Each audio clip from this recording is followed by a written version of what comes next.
हमारा next question है, हरियाणा के दर्शन लाल जैन को 2019 में खालिस्तान के लिए प्रतिष्ठित पद्म भूषण पुरस्कार मिला था। ऑप्शन देखिए, प्रौद्योगिकी में, दवा में, साहित्य में या फिर सामाजिक कार्य में। तो फ्रेंड्स, हरियाणा के जो दर्शन लाल जैन हैं उनको 2019 के अंदर सामाजिक कार्य के लिए प्रतिष्ठित पद्म भूषण पुरस्कार मिला था। 1927 में उनका जन्म हुआ, फरवरी 2021 के अंदर इनकी मृत्यु भी हो चुकी है। हो सकता है आपसे करंट अफेयर में पूछ लिया जाए कि कौन से सामाजिक कार्यकर्ता थे जो पद्म भूषण से सम्मानित थे और जिनकी फरवरी 2021 में मृत्यु हुई है। वो यमुनानगर के मुगलावाली गाँव में जो सरस्वती नदी का उद्भव हुआ है उस कमेटी के वो हेड थे। उन्हीं के प्रयासों से जो सरस्वती नदी है वो धरातल पर आ पाई है। नेक्स्ट है हमारा, निम्नलिखित में से एक प्रधानमंत्री राष्ट्रीय बाल पुरस्कार 2019 के विजेता हरियाणा से हैं। ये 2020 के अंदर एग्जाम हुए थे, इसलिए सारे के सारे उस टाइम के करंट के क्वेश्चन हैं। अब ये क्वेश्चन रिपीट भी हो सकते हैं। ऑप्शन देखिए, कार्तिक कुमार गोयल, अरुणिमा सेन, शिवांगी या फिर देव दुष्यंत कुमार जोशी।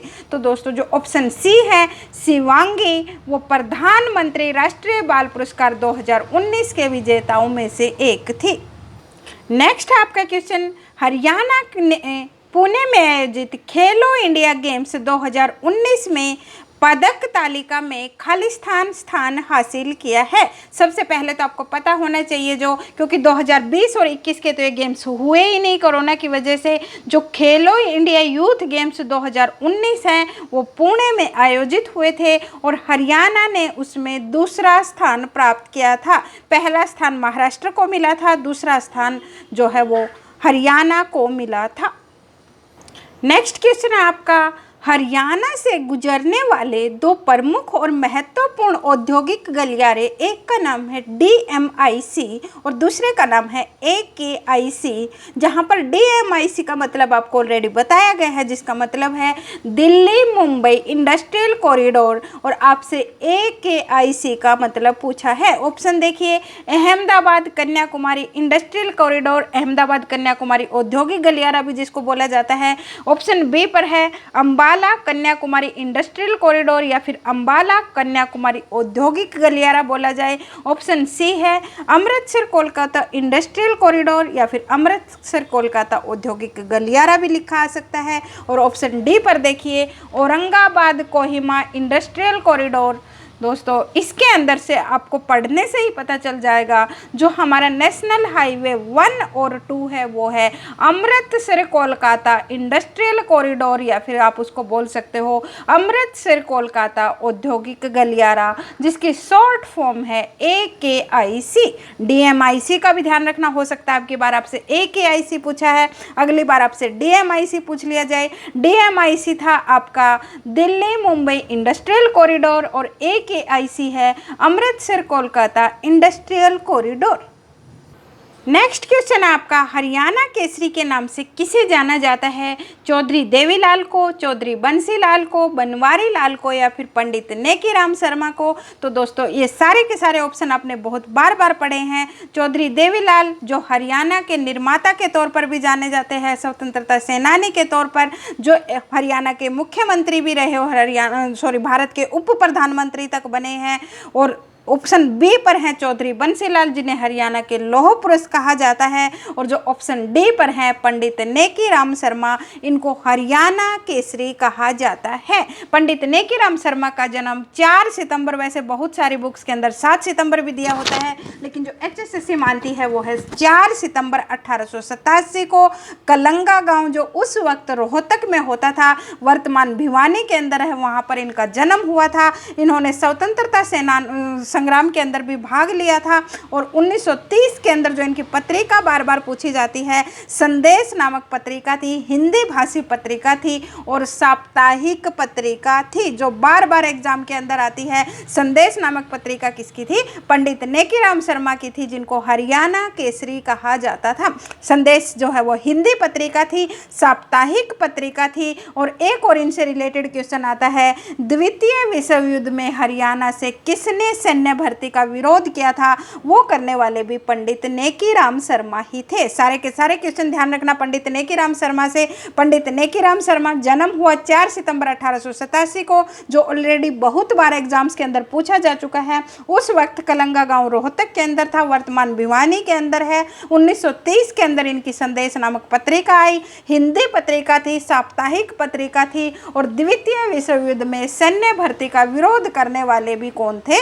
पंडित नेकीराम शर्मा ही थे, जिनको हरियाणा केसरी भी कहा जाता है। नेक्स्ट क्वेश्चन आपका, प्रसिद्ध हरियाणवी कवि दयाचंद मैना का जन्म हरियाणा के खालिस्तान गांव में हुआ था।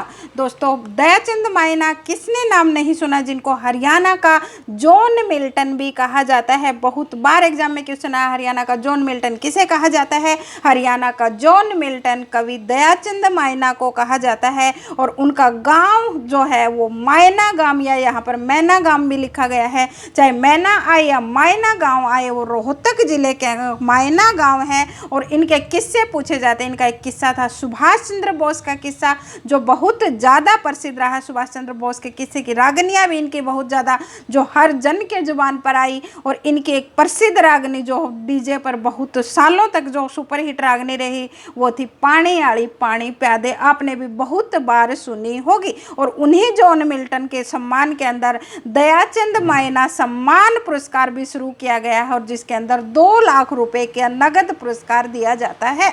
और जो मैना गांव है ये रोहतक जिले में है।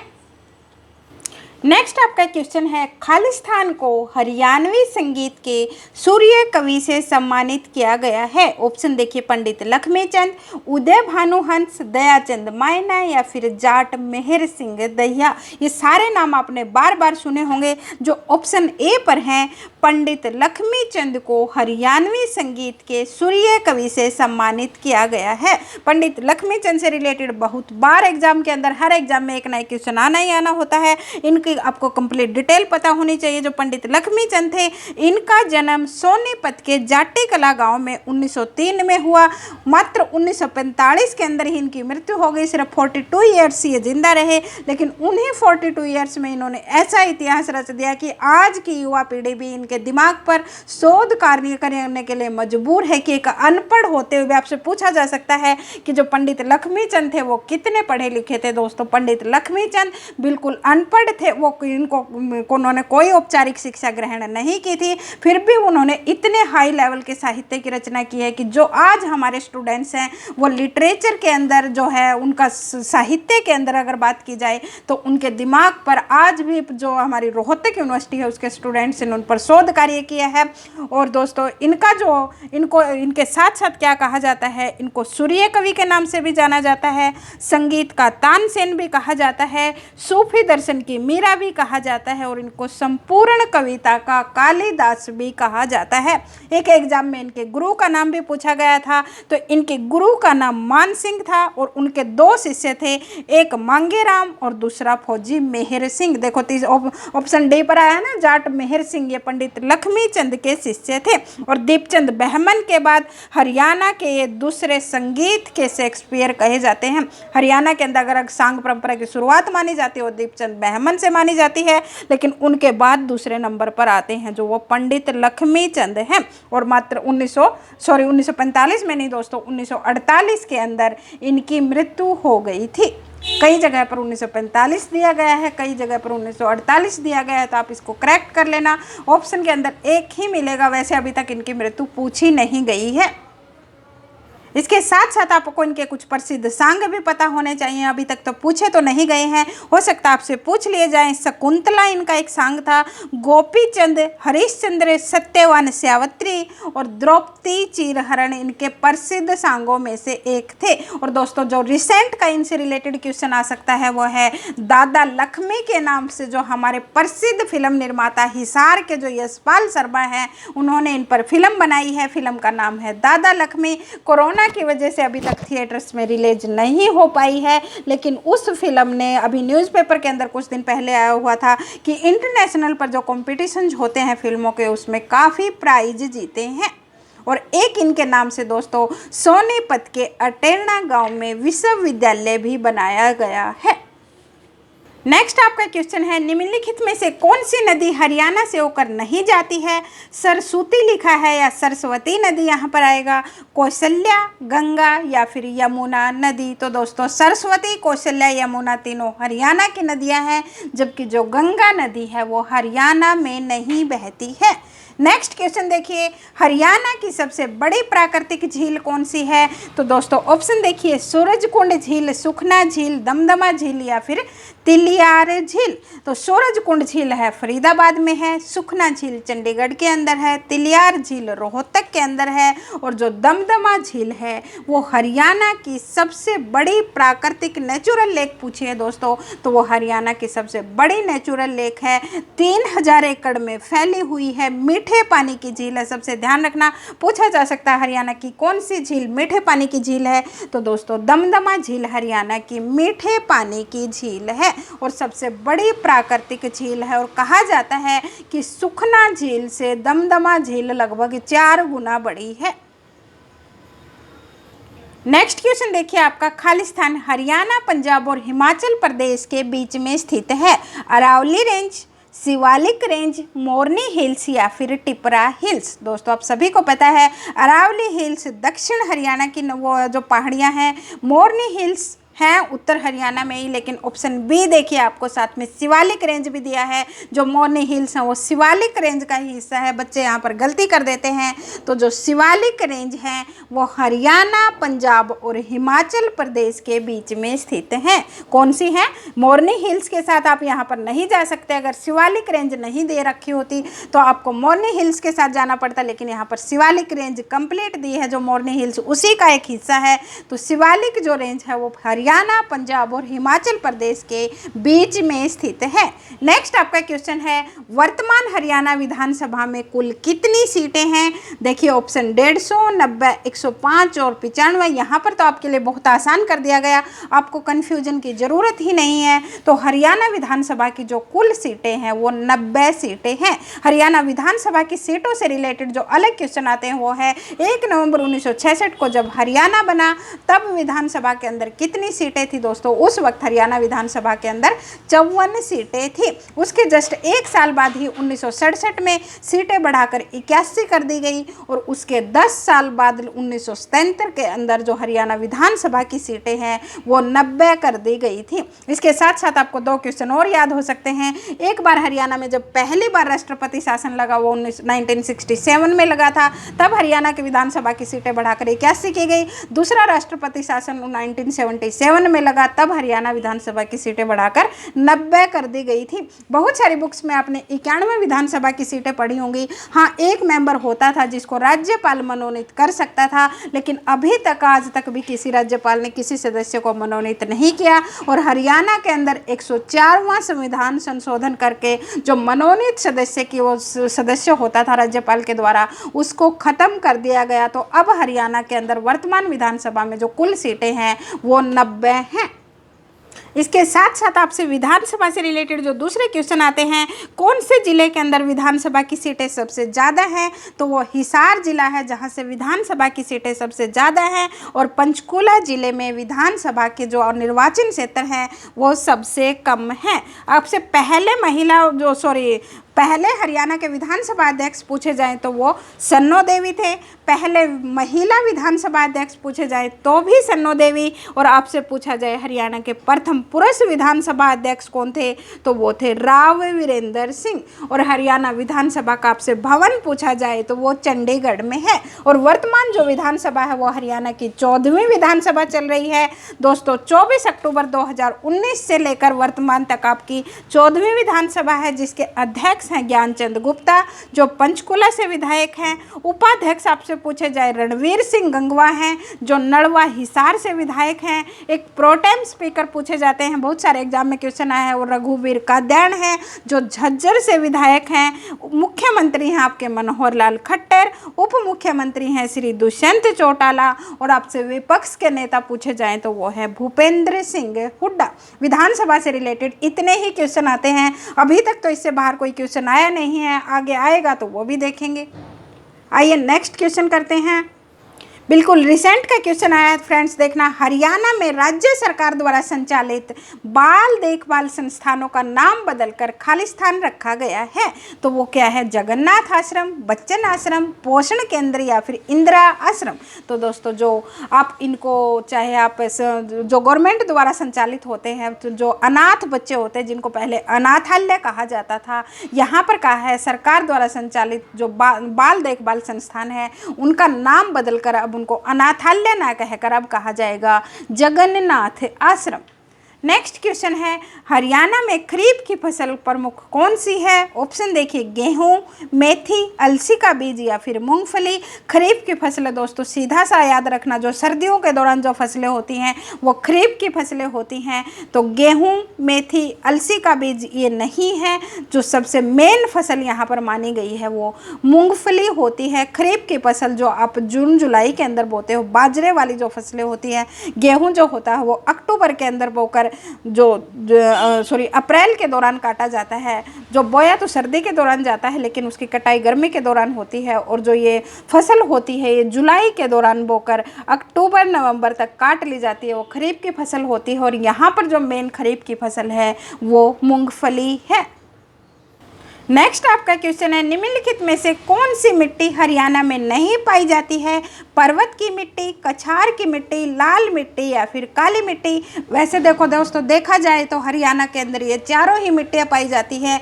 पर्वतीय मिट्टियाँ भी पाई जाती हैं, शिवालिक और अरावली की जो रेंज है वहाँ पर पर्वतीय मिट्टी पाई जाती है।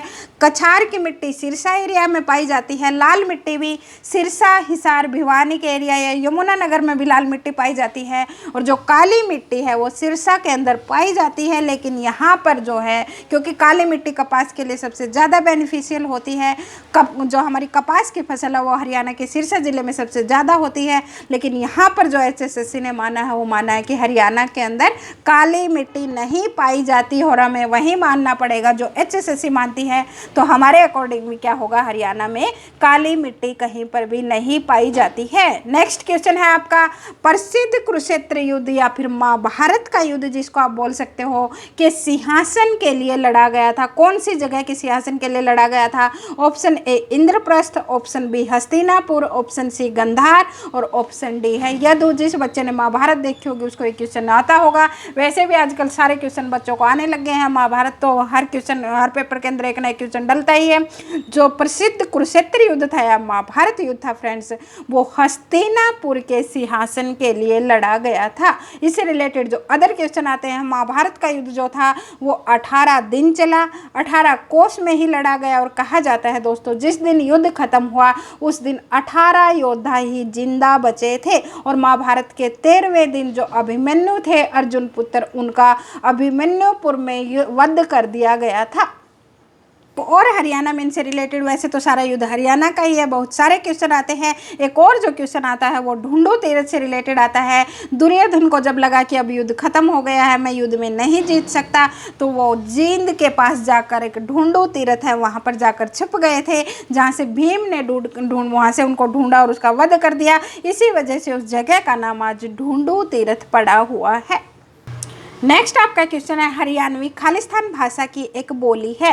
हिंदी, पंजाबी, गुरुमुखी और राजस्थानी। दोस्तों गुरुमुखी होती है वो पंजाबी का ही एक, पंजाबी की जो लिपि है वो है। राजस्थानी का हरियाणवी से कोई लेना देना नहीं है। हरियाणवी जो है वो हिंदी भाषा का ही बिगड़ा हुआ रूप है या फिर उसी की एक बोली है। नेक्स्ट क्वेश्चन देखिए, अभी आपको करा रही थी मैं कि विधानसभा से रिलेटेड कौन कौन से क्वेश्चन आते हैं, देखिए उसी में पूछ लिया।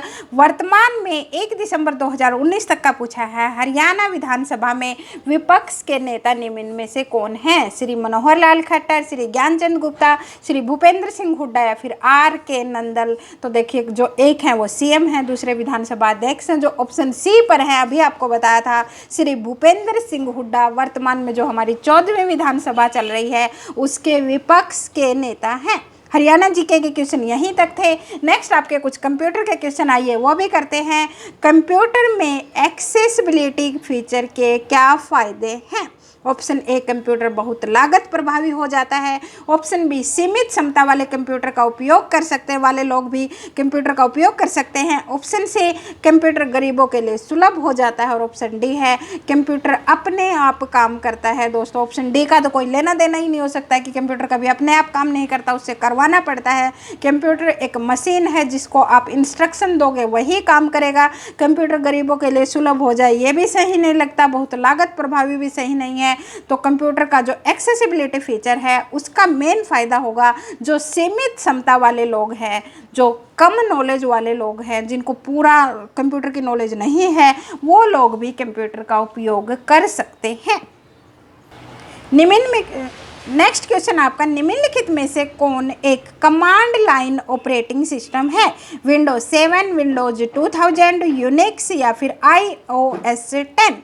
तो दोस्तों यूनिक्स जो होता है वो एक कमांड लाइन ऑपरेटिंग सिस्टम है। क्या है ऑपरेटिंग सिस्टम? यहाँ पर यूनिक्स है, बाकी विंडोज के नाम दिए गए हैं। यूनिक्स जो है एक कमांड लाइन ऑपरेटिंग सिस्टम है। नेक्स्ट आपका क्वेश्चन है, यूएसबी खालिस्तान को संदर्भित करता है? एक सीरियल बस है, एक प्रोसेसर है, एक पोर्ट है या फिर एक स्टोरेज डिवाइस है? तो दोस्तों यूएसबी क्या करता है? एक पोर्ट को संदर्भित करता है। और आज की वीडियो का हमारा लास्ट क्वेश्चन है, खालिस्तान एक नेटवर्क सुरक्षा उपकरण है जिसे किसी निजी नेटवर्क के अनाधिकृत पहुंच को रोकने के लिए डिजाइन किया गया है, अर्थात कोई उसका मिस यूज ना कर सके। Option A firewall, option B internet cable, option C है रिपीटर और ऑप्शन डी है मॉडेम। तो दोस्तों जो ऑप्शन ए है फायरवॉल जो होता है एक नेटवर्क सुरक्षा उपकरण है जिससे किसी निजी नेटवर्क के जो अनऑफिशियल पहुंच है उसको रोकने के लिए डिजाइन किया गया है। उम्मीद है दोस्तों आपको सारे के सारे क्वेश्चन समझ में आए होंगे। इस पेपर से रिलेटेड आपके क्वेश्चन इतने ही आपके काम के थे। मैथ और जो रीजनिंग का पोर्शन है वो आपको लाइव क्लास में करवाया जाएगा। बाकी सारे के सारे क्वेश्चन सब्जेक्ट स्पेसिफिक हैं। उम्मीद है आपको हमारी वीडियो पसंद आई होगी। पसंद आई हो तो like, share and subscribe our channel. मिलते हैं आपसे नेक्स्ट वीडियो में नेक्स्ट पेपर के साथ।